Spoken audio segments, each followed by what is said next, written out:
6일 종목의 제왕 시작하겠습니다. 본 방송에서 제공해드리는 정보는 투자 판단에 대한 조언일 뿐 투자 결정과 결과에 대한 책임은 투자자 개개인에게 있다는 점 알려드립니다. 그리고 최근에 저희 전문가를 사칭하는 피해 사례가 많이 접수되고 있는데요. 저희는 1:1 유사 수신행위나 금전을 요구하는 등의 모든 불법 행위를 엄중하게 금지하고 있습니다.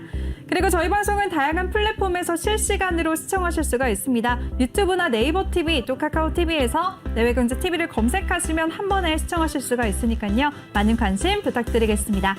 네, 그럼 오늘 함께할 전문가 화면으로 먼저 만나보시죠.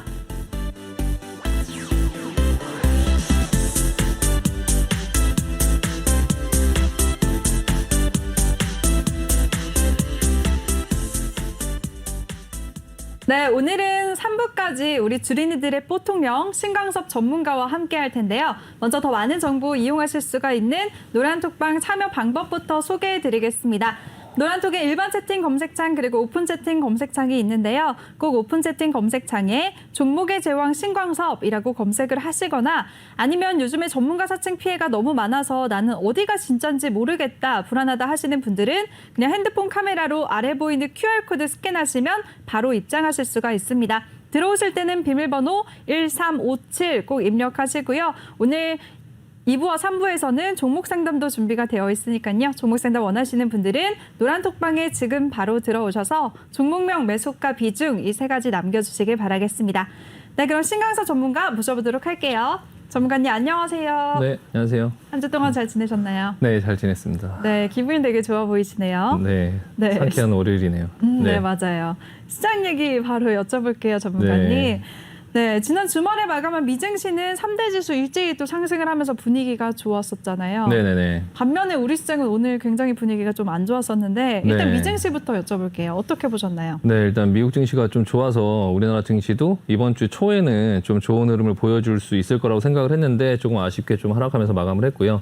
일단 간밤에 미국 증시는 이제 실적이 좀 좋게 나오면서 이제 다우나 나스닥이나 S&P 자체가 좀 많이 올랐고요. 일단 그 다우 같은 경우 0.68%, S&P는 1% 정도, 그리고 나스닥도 한 1% 정도 올랐는데 지금 보시는 건 주봉이거든요. 주봉으로 한번 보시면 일주일 동안 다우 지수나 나스닥하고 S&P는 한 2% 이상 올랐고요.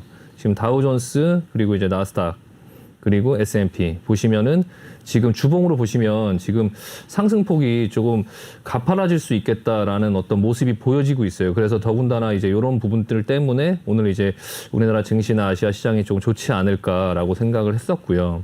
유럽 증시 같은 경우도 이제 지금 그 주봉으로 보시면은 좀 강하게 밀고 올라오는 그 22에서도 이제 그 뭐 미국보다 더 이제 뭐 본인들은 뭐 금리를 올릴 생각이 없고 돈을 계속 풀겠다 뭐 이런 메시지를 시장에 주면서 네. 뭐 유럽 증시도 특히 좀 강세를 보였거든요. 그래서 프랑스 증시도 그렇고요. 지금 전반적으로 다 흐름이 괜찮았었고요. 그러니까 트위터하고 이제 스냅이라는 기술주가 실적이 좀 긍정적으로 나오고 이번 주에 이제 그 테슬라를 시작으로 해서 뭐 애플, 구글, 그리고 마이크로소프트, 뭐 제너럴 일렉트릭, 그 스타벅스, AMD, 페이스북, 아마존 이런 기업들이 실적들이 이제 줄줄이 쭉 발표가 예정돼 있고요. 근데 이제 그 먼저 발표됐던 그 트위터랑 스냅이 이제 실적이 굉장히 좋게 나오면서 매출이나 이런 부분들이 좀 좋게 나오면서 이번 주에 있을 어떤 그런 빅테크 기업들의 그런 실적에 대한 기대감 때문에 조금 미리 오른 부분이 조금 있긴 하거든요.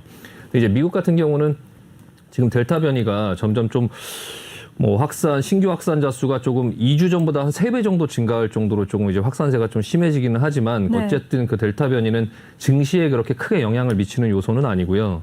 근데 이제 백신 접종률이 좀 떨어지면서 이제 델타 변이가 확산을 하고 있으니까 2분기 이제 실적이 좀 좋게 나오고 그런 부분은 기정사실화 돼 있지만 3분기에 실적이 나올 때 그 지금의 어떤 이런 델타 변이의 확산이 좀 영향을 미치지 않을까 좀 우려가 되기는 합니다. 근데 일단 미국이 제조업 지수랑 서비스 경기 지표가 발표가 됐는데요. 일단 좀 엇갈리는 모습을 보였고요.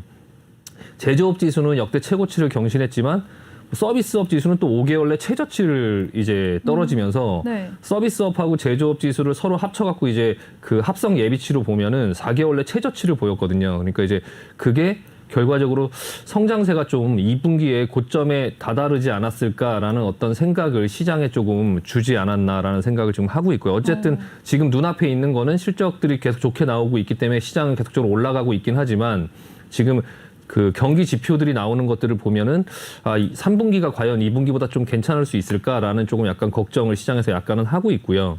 이번 주에는 이제 그 특히 또 이제 27일, 28일 또 FOMC 회의가 있잖아요. 우리나라 시간으로 29일 이제 새벽 3시 정도에 이제 파월이 성명서 발표가 있을 텐데 어쨌든 그 성명서 발표에서는 지난번에 파월이 얘기한 것처럼 조금 긍정적인 어떤 시장에 영향을 주지 않을까. 그러니까 비둘기파적인 어떤 발언을 할 것 같아요. 그러니까 지난번에 얘기를 했을 때 9월이 돼서야 고용 지표가 좋아질 것이다라고 얘기를 했고, 그럼 결국에는 파월은 9월 이후에 나오는 고용 지표를 보고 그리고 나서 확인을 한 다음에 고용 지표가 좀 좋게 나올 것 같은데 그때 그거를 확인을 하고 그리고 나서 테이퍼링이나 이런 것들을 조금 진행을 하겠다라는 부분들을 조금 보여줬기 때문에 그 이번 어떤 FOMC 회의는 크게 그렇게 시장에 긍정적인 영향을 주면 좋지 뭐 부정적인 영향을 줄 것 같지는 않거든요.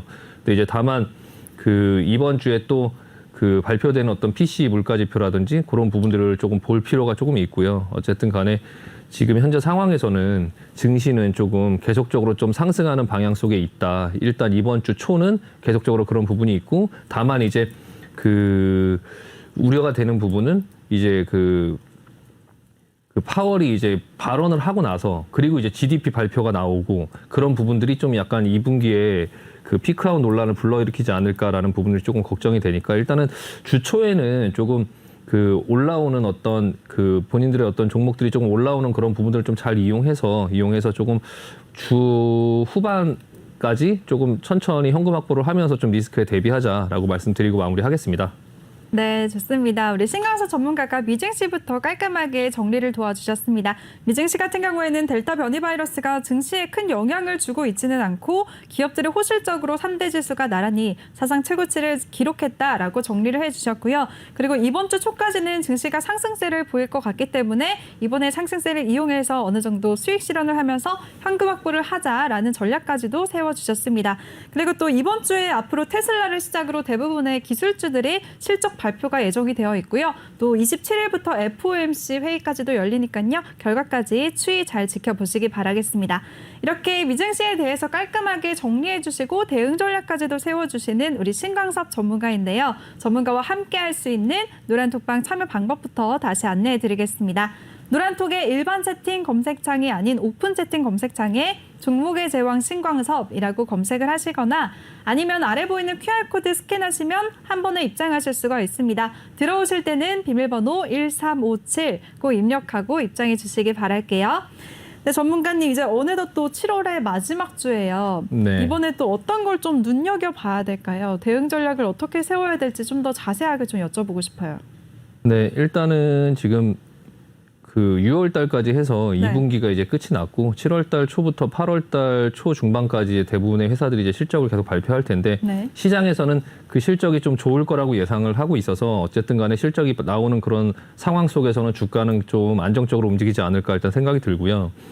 이번 주에 이제 그 애플이라든지 뭐 구글이라든지 페이스북이라든지 월, 화, 수 이렇게 해갖고 이제 쭉 실적이 나오거든요. 이제 그 월요일, 화요일, 수요일 그리고 이제 그 파월이 발언을 하는 이제 목요일 정도까지는 좀 주가가 좀 괜찮지 않을까라는 생각이 들고요.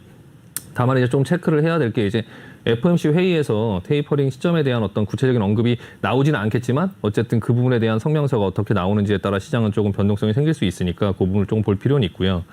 이제 29일 날 그 FOMC 회의 이후에가 사실 더 중요해요. FOMC 회의가 이제 나오고 성명서를 발표할 때까지는 뭐 시장은 그렇게 부정적인 어떤 부분을 보려고 하지는 않을 거예요. 왜냐하면 파월이 그런 부분들을 조금 잠재울 수 있는 부분에 대한 어떤 발언을 할 거라고 예상을 하기 때문에 그 전까지는 시장이 크게 뭐 하락으로 배팅하거나 할 수가 없거든요. 근데 이제 다만 그 발언이 끝나고 나서 그 다음날 바로 이제 그 GDP 발표가 있어요. 미국의 GDP 발표가 있는데 네. 그 GDP 발표가 역대 최고 기록을 깰 수 있다라는 생각을 지금 시장에서 하고 있거든요. 뭐 한 8%, 9% 막 이렇게 예상을 하는데 그리고 나서 이제 다음 분기에 GDP 발표가 뭐 한 3, 4%대로 낮아지거든요. 그러니까 그 GDP 발표를 하고 나서 약간 시장이 정점이 아닌가라는 어떤 그런 논란이 좀 생길 수 있다라는 그런 부분이 있어서 약간 파월이 발언을 하고 시장이 조금 상승을 하면 그 이후부터는 좀 리스크 관리를 조금 그 상승한 그런 분위기를 이용해서 좀 리스크 관리 좀 할 필요가 있다라는 생각을 지금 개인적으로도 하고 있고요. 또 이제 금요일 날 바로 이어져서 금요일 날 그 연준이 통화 정책을 바꿀 때 가장 우선적으로 생각하는 PC 근원 물가 지표 발표가 있어요. 그 이제 발표가 여태까지 계속 막 5%가 넘게 나오고 굉장히 크게 상승하는 어떤 모습을 보였었는데 이번에 이제 그 연준이 계속적으로 일시적이다 이렇게 얘기를 하고 있는 그 물가가 이번에 또 높게 나오거나 이제 그러지 않을지를 좀 볼 필요가 있어요. 그러니까 일시적이라고 얘기하는 게 사실 얼마의 기간을 일시적으로 얘기를 하는 건지를 알 수가 없거든요. 그쵸. 그러니까 사실 연준은 그 물가가 일시적이라고 얘기했던 부분에 대해서 좀 발을 빼고 있어요. 그러니까 파월도 이제 얘기하는 걸 보면 예전에는 자신 있게 그냥 일시적인 요소이다라고 얘기를 했는데 지금은 그 일시적인 게 좀 오래 갈 수 있다라고 지금 얘기를 하고 있으니까 어쨌든 간에 본인들이 생각한 부분과 지금 다르게 움직이고 있다라는 거거든요. 시장이 약간 다르게 움직이고 있다. 근데 이제 이번에 PC 근원 물가 지수가 만약에 시장의 예상보다 굉장히 높게 나온다면 시장에는 좀 충격을 줄 수 있어요. 지난번에도 별거 아닌 거 가지고도 시장이 약간 이제 지수가 레벨이 높다 보니까 크게 하락하는 어떤 모습이 나왔거든요. 그러니까 지금 파월이 발언한 이후에 GDP 발표 그리고 PC 근원 물가 발표 그러니까 목요일, 금요일 이 이후부터는 조금 조심할 필요가 있다라는 생각이 들고요. 또 하나는 지금 국채 금리가 계속 떨어지고 있는데 오늘도 지금 국채 금리가 지금 마이너스 2.89% 정도 떨어지면서 1.24% 정도, 1.25%까지 내려왔거든요. 예전에 1.7%까지 올랐었던 네, 거잖아요. 1.7%까지 올랐던 게 지금 국채 가격이 급등을 하면서 갑자기 급등을 하면서 국채 금리가 지금 굉장히 크게 하락을 하고 있는 지금 이런 상황 속에 있는데 이게 이제 그 시장에서는 왜 그런지 이제 모르고 있었는데 결과적으로는 누군가 채권을 계속 사들이고 있다라는 거거든요. 채권이라는 건 안전자산을 얘기하고 안전자산 쪽으로 지금 돈이 계속적으로 몰리고 있다라고 이제 지금 시장에서 보여지고 있는데 이 채권의 수요가 급증을 하고 있다. 결과적으로는 채권의 공급이 지금 원활하지 않다. 그러니까 채권 가격이 오르고 있다. 그래서 채권 금리가 떨어지고 있다. 이렇게 생각을 할 수 있는데 지금 그 시장에서 어느 정도 알고는 있지만 크게 부각되지 않은 요소가 있어요. 그게 이제 이런 요소가 문제가 되면 이거를 블랙 스완이라고 하죠. 그러니까 화이트 스완이라고 하는 거는 그 예상했던 문제가 터지는 걸 얘기하는 거고 블랙 스완이라는 거는 예상하지 못했던 문제가 새로 터지면서 시장을 굉장히 혼란스럽게 만드는 거예요. 근데 이제 그게 이제 뭐냐면 미국의 부채 한도 상향이거든요. 그러니까 트럼프 행정부 시절에 이번 연도 그러니까 2019년도부터 이번 연도 7월까지 그 부채가 이제 원래 22조 달러가 그 한도가 이제 꽉 차는 건데 지금 현재 26조 달러가 그 정도 수준까지 꽉 차 있어서 이미 넘어선 그런 상황이라서 의회에서 그 부채 한도를 상향을 해줘야 되는데 그 한도를 상향해주지 않으면 이제 디폴트가 생길 수 있거든요. 그러니까 이게 디폴트라고 얘기를 하니까 이제 굉장히 무서울 수 있는데 결과적으로 결론을 말씀드리면 미국이라는 나라가 디폴트를 선언하진 않겠죠. 다만 이제 그 정부 그 민주당과 공화당이 합의를 쉽게 잘 하지 못하는 그런 부분들이 분명히 있을 거예요. 그 요소가. 그러면서 시장을 불안하게 만들겠죠. 그러니까 그 야당 같은 경우는 이제 공화당 쪽에서는 그 부채 한도 상향을 가지고 그거를 이제 목덜미를 잡고 굉장히 다른 것들에 대한 합의를 끌어내려고 하겠죠. 굉장히 끌어내려고 하고 민주당은 어떻게든지 이제 그 부분에 대한 합의를 보면서 한도를 증액을 시키고 잘 넘어가려고 하겠죠. 근데 이제 그게 만약에 8월, 9월, 10월 이렇게 시간이 계속적으로 지나가면서 그게 합의가 잘 되지 않으면 시장에 좀 혼란을 줄 수 있다는 거죠. 그러면 이제 기사가 쏟아질 거예요. 미국이 디폴트를 할 수 있다. 뭐 디폴트 위험에 처해 있다. 막 이러면서 시장은 굉장히 흔들릴 수 있거든요. 그러니까 그런 부분에서 그 한도를 상향하지 못하는 그런 상황 속에서 미국이 국채를 이제 찍을 수가 없는 거예요. 그러니까 국채를 찍을 수가 없으니까 국채를 찍어서 달러를 이제 받아서 빚을 졌었는데 이제 그 한도 상향에 이제 막혀 있다 보니까 더 이상 국채를 찍을 수 없다. 그러니까 국채 시장에 국채가 부족할 수 있다. 그러니까 국채를 지금 먼저 막 사들이는 거죠. 그러니까 국채 가격이 오르는 거고 국채 금리가 떨어지는 거예요. 그러니까 지금까지 국채 금리가 왜 떨어지는지에 대해서 사실 시장은 이게 경기가 안 좋아지려고 그러나 왜 갑자기 국채 금리가 이렇게 떨어지는 거야? 왜 국채 가격이 이렇게 오르는 거야? 라고 시장에서 좀 약간 혼란스럽게 생각을 했었는데 그 부채 한도 상향 때문인 것 같아요. 그러니까 부채 한도 상향을 못하니까 미국에서 국채를 찍을 수 없고 그러면 시중에 국채가 부족하니까 이제 국채를 이제 막 사들어가면서 이제 국채 부족 현상 때문에 국채 가격이 오르고 국채 금리가 떨어지는 지금 이런 상황들이 펼쳐지고 있는데 이 국채 금리의 하락을 보면 그 합의가 쉽게 그렇게 그냥 순탄하게 될 것 같지는 않다라는 생각이 좀 들거든요. 그래서 결국엔 합의가 되겠지만 그때 2011년도에 어떤 일이 있었냐면은 똑같은 상황이 이렇게 똑같이 있었어요. 결론적으로는 제가 그때 모든 종목을 3일 연속 하한가를 맞았거든요. 그때 왜 그랬냐면은 그 합의를 하긴 했어요. 하기는 했는데 그 합의를 하는 과정이 되게 잡음이 많았죠. 잡음이 많고 시간을 계속 딜레이 시키니까 S&P에서 신용등급을 강등시켜 버렸어요. 그러니까 미국이 그 디폴트를 할 수 있다라는 그런 가능성을 보여줬다. 그러니까 이게 합의가 잘 되지 않고 그런 어떤 위험의 요소를 보여줬다. 그래서 신용등급을 강등하겠다라고 하면서 신용등급을 강등을 했거든요. 그 강등 주말에 그 뉴스가 나오면서 네. 그러면서 주식들이 그때 3일 연속 하한가를 가는 좀 나락으로 가는 그런 상황들이 펼쳐졌었거든요. 그러니까 네. 이번 같은 경우에도 지금 그 부채 한도 상향 그게 지금 7월 말부터 시작해서 그러니까 결과적으로는 이 모든 것들이 그 디폴트나 어떤 이런 부분들 이게 만약에 합의가 안 되면서 10월 달까지 끌고 간다라고 하면 10월 달에 너무 많은 이벤트들이 몰려 있게 돼요. 그러니까 테이퍼링 지금 잭슨홀 회의도 8월 말에 있는데 잭슨홀 회의에서 원래 테이퍼링을 언급하고 그리고 나서 9월 달이나 뭐 그런 부분에 테이퍼링을 공식화할 것이다. 이게 이제 시장의 어느 정도의 예상인데요.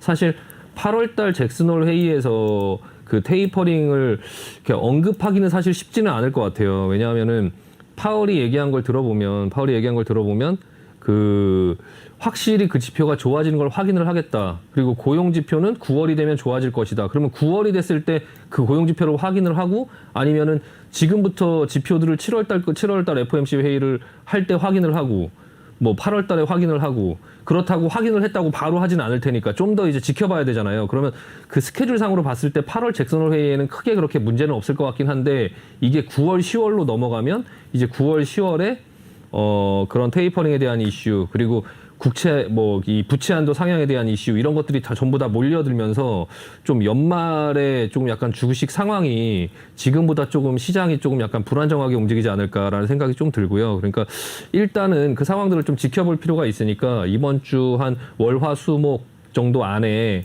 만약에 현금 비중이 포트에 현금 비중이 많이 없으시거나 하시면은 조금 이번 주 월화수목 요 상황 속에서 주가가 좀 올라오고 하면 지금 현재 시장은 좋으니까 현재 시장은 지금 미국 증시나 이런 데 지금 그래프를 보면 지금 현재는 뭐 빠질 듯한 어떤 모양들이 지금 보여지지 않고 있잖아요. 지금 보시면은 뭐 흐름은 괜찮아 보이니까 이런 어떤 상승 흐름이 이어질 때 미리미리 조금 리스크 관리를 하면서 현금을 조금 확보하고 현금이 한 10%, 20%, 30%라도 좀 현금을 확보해 놓고 기회가 될 때마다 확보를 해 놓고 그리고 나서 좀 리스크 대비를 하자라고 말씀드리고 싶습니다. 네. 네, 좋습니다. 우리 신강서 전문가가 앞으로 주목해봐야 될 일정들 자세하게 다 챙겨주셨습니다. 제가 좀 정리를 해드리면요. 본격적인 실적 시즌을 맞춰서 앞으로 기업들의 실적도 잘 챙겨봐야 되고요. 그리고 또 FOMC 회의 이후에 파월의 발언과 GDP 지수, 또 물가지수 발표까지 잘 챙겨봐야 된다라는 말씀해 주셨습니다. 그리고 또 미국의 정부의 부채가 오는 8월 1일로 앞으로 법정 상한을 적용받는 상황에서 부채 한도 협상도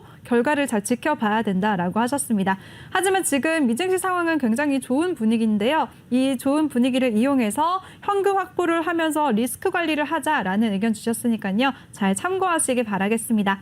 이렇게 앞으로 남은 일정들도 정확하게 정리를 해주시고 대응 전략까지도 세워주시는 우리 든든한 신광섭 전문가인데요. 전문가와 함께할 수 있는 노란톡방 참여 방법 다시 안내해드리겠습니다. 노란톡의 오픈 채팅 검색창에 종목의 제왕 신광섭이라고 검색을 하시거나 아니면 아래 보이는 QR코드 스캔만 하시면 바로 입장하실 수가 있습니다. 들어오실 때는 비밀번호 1357 꼭 입력하고 입장해 주시기 바랄게요. 네, 그럼 미증시 정리는 여기서 마무리하도록 하고요. 오늘 우리 시장 한번 여쭤볼게요, 전문가님. 네. 주말에 미증시 훈풍 때문에 오늘 당연히 분위기가 좋을 줄 알았잖아요. 네네네. 상승 출발했지만 양시장 모두 밀리면서 장을 마쳤습니다. 오늘 우리 시장은 어떻게 보셨나요? 네, 일단 중국 증시가 좀 하락을 하면서 우리나라 증시가 하락을 했다 이렇게 지금 얘기를 하고는 있는데 사실 그 지금 일단 보면 개인들은 지금 계속적으로 조금 매수를 조금 하고 있고요. 선물, 코스닥, 뭐 코스피 전부 매수를 하고 있고 외국인들은 지금 선물도 조금 대량으로 좀 매도를 했고 뭐 코스피, 코스닥 전부 다 지금 매도를 하고 있거든요. 그러면서 이제 그 환율이 조금 오르는 모습이고요. 지금 환율이 점점 레벨을 높이면서 조금씩 올라가려고 하는 어떤 모습들이 보여지고 있어요. 그러니까 우리나라 시장에 뭔가 이제 그 뭔가 어떤 부분에 대한 달러로 바꾸는 그런 수요들이 지금 계속 생기고 있다라는 거거든요. 일단 이런 현상들을 조금 눈여겨볼 필요가 있고요. 뭐 기관 같은 경우는 계속적으로 조금 갈피를 못 잡고 계속 왔다 갔다 했었으니까 일단 그런 부분들은 뭐 매도를 하고 한 부분들은 그냥 보시면 될 것 같고요. 일단 분봉을 한번 코스피 분봉을 한번 보시면 네. 중국 증시가 10시 반에 개장을 하는데 10시 반에 개장하기 전부터 우리나라 증시는 떴다가 좀 약간 밀리고 있었죠. 네. 그러면서 이제 끝까지 이렇게 그냥 밀어버렸거든요. 지금 코스닥 같은 경우도 조금 이제 그 초반에 조금 버티다가 결과적으로 좀 많이 하락하는, 그리고 살짝 반등이 나오는, 이렇게 저가 매수가 살짝 들어오는 그런 어떤 모습이 나왔는데요. 일단 우리나라 증시는 또 개별적으로 미국 증시랑 따로 떼어놓고 보면 지금 흐름이 별로 좋지가 않아요. 그러니까 지금 코스피 같은 경우도 지금 밑으로 이렇게 기울고 있죠. 밑으로 이렇게 기울고 있고 지금 옆으로 이렇게 떨어지면서 옆으로 지금 이렇게 떨어지고 있거든요. 옆으로 이렇게 밀릴 만한 어떤 자리로 좀 보여지고 있고요. 그리고 이제 거래량도 계속 줄고 있어요. 거래량도 계속 줄고 있고.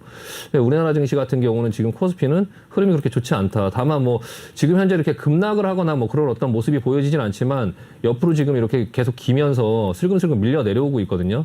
코스닥 같은 경우는 흐름이 굉장히 좋았다가 오늘 갭으로 떠서 이제 미국 증시 영향으로 좀 이제 플러스로 시작했는데 결과적으로 좀 크게 이렇게 장대 음봉을 맞은 거죠. 장대 음봉을 맞으면서 0.75% 정도 떨어졌고요. 거래량은 마찬가지로 좀 예전보다 굉장히 좀 많이 줄어 있는 상태로 계속적으로 유지가 되면서 이제 슬금슬금 올라오는데, 외국인들이 이제 기관들 코스피는 계속 매도를 했지만 이제 코스닥 쪽에서는 계속적으로 매수를 좀 했었잖아요. 그러면서 이제 지수 레벨을 좀 높여왔는데 오늘 뭐 그 전날에 이 상승분을 전부 다 이제 반납을 하면서 그냥 길게 이렇게 좀 밀고 내려오는 이런 모습이 보였거든요. 그래서 외국인들이 계속적으로 장 막판까지 좀 팔아대면서 지금 좀 하락하는 이런 모습이 나왔는데요. 일단 우리나라 증시도 미국 증시가 만약에 오늘 또 올라가고 하면 또 오늘 반납한 것 중에 일부는 내일 또 되돌릴 거고, 그러니까 좀 계속적으로 지금 자리에서 종목으로 보면은 좀 올라가면 또 내려오고 내려가면 또 올라가고, 그러니까 올라가면 좀 팔고 내려오면 좀 사고 이렇게 하면서 좀 약간 대응을 해봐야 되는 그런 시장이거든요.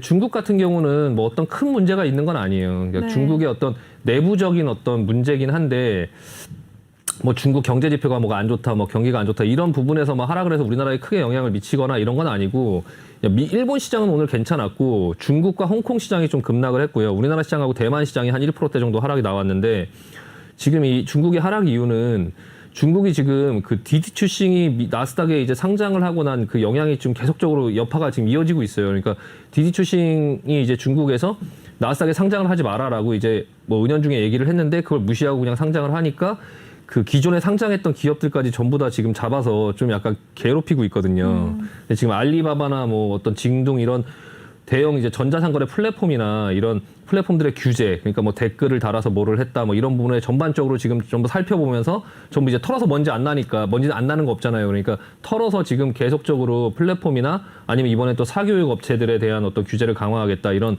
얘기들을 계속적으로 시장에 하면서 좀 그런 대형주들의 하락이 좀 나오면서 좀 시장이 크게 하락을 했고요. 그리고 이제 또 오늘 그 중국의 외교부 부부장하고 그리고 이제 웬디 셔먼 미 국무부 부장관 어떤 회의가 있었는데 그 회의 분위기가 굉장히 안 좋았다고 네. 하더라고요. 그게 좀 안 좋으면서 미국과 중국의 어떤 갈등이나 이런 부분들이 계속적으로 시장에 잠재돼 있거든요. 다만 이제 지금처럼 이렇게 코로나로 좀 어려운 시기에 어떤 정면 충돌은 하지는 않겠지만 계속적으로 그 미국과 중국에 대한 갈등에 대한 어떤 요소가 시장에 계속 잠재돼 있고요. 미국은 계속 중국을 견제를 하고 있고 중국은 또 그거를 계속적으로 이제 조금 약간 그 미국과 좀 대치하는 상황으로 지금 계속적으로 끌고 가고 있거든요. 이제 그런 어떤 잠재적으로 좀 약간 그런 중국의 어떤 그런 증시가 지금 한번 보시면은 지금 흐름이 좋지가 않아요. 그래서 중국 증시를 한번 보시면 네.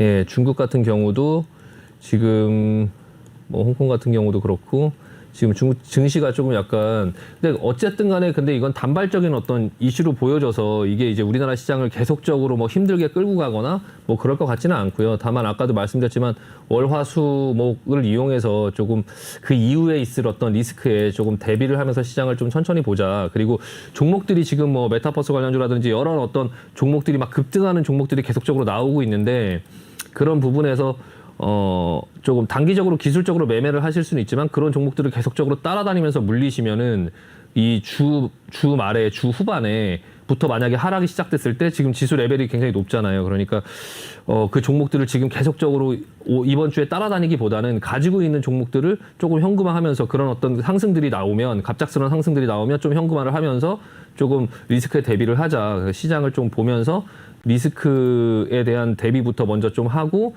그리고 나서 그 8월 달 증시를 조금 맞이하는 게 낫지 않을까라는 생각을 하면서 일단 그런 말씀을 드리면서 마무리하도록 하겠습니다. 네, 좋습니다. 우리 신강사 전문가가 이번에는 오늘 우리 시장을 명확하게 또 정리해 주셨습니다. 오늘 중국 같은 경우에는 중국이 급락이 나왔는데요. 중국이 계속해서 미증시에 상장한 기업들을 규제하고 있는 것과 또 오늘 열렸던 미중 고위급 회담도 우리 시장의 하락 요인으로 작용했다는 점 짚어주셨습니다. 하지만 단기적인 이슈일 가능성이 높다라고도 언급도 해주셨고요. 대응 전략 같은 경우에는 미증시와 마찬가지로 좀 포트 관리를 하자, 위험성에 대비하면서 현금 확보를 하자라는 의견 주셨으니까요. 이 점까지 잘 참고하시기 바라겠습니다. 네, 이렇게 우리 시장에 대해서도 깔끔하게 정리 도와주시고 대응 전략까지도 세워주시는 우리 신광섭 전문가인데요. 전문가와 함께할 수 있는 노란톡방 참여 방법 다시 안내해드리겠습니다. 노란톡의 일반 채팅 검색창이 아닌 오픈 채팅 검색창에 종목의 제왕 신광섭이라고 검색을 하시거나 아니면 핸드폰 카메라로 아래 보이는 QR코드 스캔하시면 한 번에 입장하실 수가 있습니다. 들어오실 때는 비밀번호 1357 꼭 입력하시고요. 오늘 잠시 후 2부와 3부에서는 종목 상담도 많이 준비가 되어 있으니까요. 종목 상담 원하시는 분들은 노란톡방에 지금 바로 들어오셔서 종목명, 매수가, 비중 이 세 가지 남겨주시면 저희가 최대한 많은 분들 도와드리겠습니다.